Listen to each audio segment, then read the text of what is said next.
In 2008, just graduated high school, was hanging out with some friends it was like a Saturday night, and we were goofing off, and I fell out of a tree and broke my neck.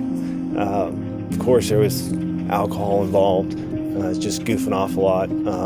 But that was the start of the downward spiral for me. Well, I went to the hospital, ended up having surgery, and I was in a neck brace for like 3.5 months. They were slowly, trying to wean me off painkillers after the surgery, and it was successful to a point. But not too long after that, I started hanging out with some friends that would use them recreationally, and it didn't take me but, 8 months or a year to drop out of college. That really wasn't the worst. That was like the beginning of the worst. Over the next 2 years, I just continued to use. I'd get in trouble, and then I'd stay out of trouble for a little while, and then I'd get in trouble again. Eventually, I ended up going to jail. I remember calling my mom saying, "Look, I need you to bail me out." And she was like, "I'm gonna have to talk to your dad." And I was like, "Great." My dad worked in Afghanistan still. I ended up hanging up the phone. I called her back the next day, and she said, "Look, James, I'm sorry. I can't bail you out. Your dad said you have to stay till he gets home. He'll come get you." And man, that was rough. I ended up getting into a rehab after that. I moved to Jacksonville. I was there for a few months, doing good. Same thing happened again. I ended up getting in trouble. Called my mom to bail me out, and she said, "Look, James, I can't help you anymore. I'm sorry. I've done everything I could. The only thing I can do for you is pick you up and take you to A Better Way Ministries." And I said, "All right, I'll give it a shot." And that was kind of where everything started to change for me.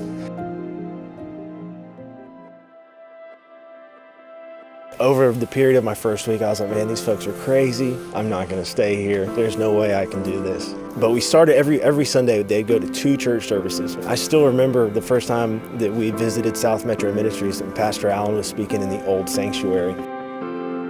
I remember wrestling with the fact that all these horrible things that I had done, they just made me such an awful person. I didn't even want to be around myself. It's hard to sleep at night when you think about your family not even wanting to talk to you. They can't help you anymore.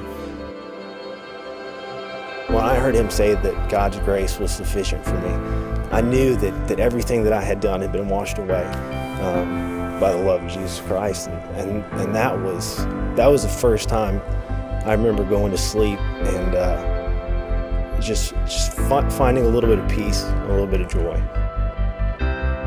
At first, it was kind of crazy to think that, okay, God sent his only son to die on a cross for my sins. Like, that sounds a little bit crazy. After I took a step back and looked at everything I had gone through and where I was, I realized that he was always there and he always had control over my life.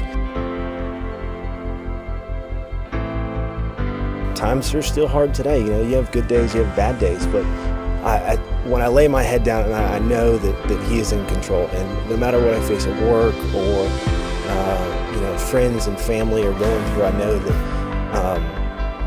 that he is still God, that he is still on the throne, and that his grace is sufficient. I can get through anything.